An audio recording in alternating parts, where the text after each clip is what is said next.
Fantastic win by the Dockers on the weekend, but it was underpinned, sadly, by the broken leg to Michael Barlow. One of the great stories of the year.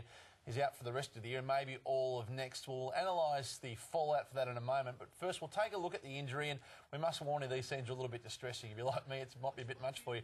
It was just such a horrific incident on the weekend, and the braveness of him to try and get up and play on was tough remarkable. boy, isn't he? That was the worst look when he actually went to put weight on it.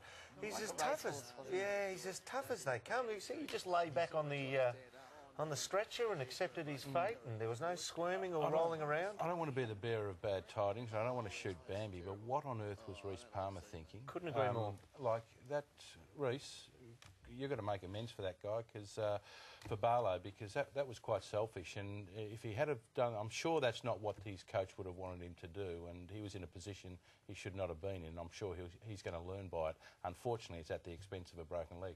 Well, later when we have a look at what the papers say, I think the West Australian is looking at that story very heavily. That's a team rule that he broke, Palmer. There were 3 clashes that night between Freo players. There were 3 pretty bad clashes, and I think the club are pretty worried about Palmer and how he might be reacting too. Tough road, it's a tough road back here for Barlow. Let's take a look at what Dr. Peter Larkins had to say about his recovery today. It's a long haul because they're really important bones, you know, in the lower leg. Surgery is required. There's a lot of build-up of muscle tissue required. So, you know, I think it's a 2-year process to get back to playing, you know, at his best, and that's really a bit of a tragedy for a guy who was making a name for himself.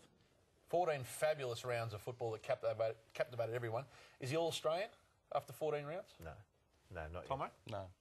So the 8 rounds disqualify him, you think, for not playing? Yeah. Unfortunately. Hey, if the season goes 14 weeks, yes.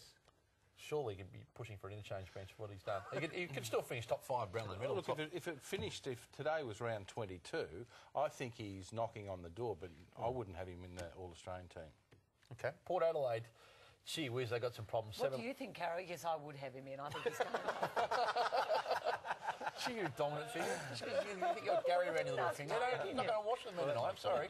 I'm not interested in what you got to say. I think he deserves a spot. Go ahead. If it's okay with you, I'll ask Dermot a question.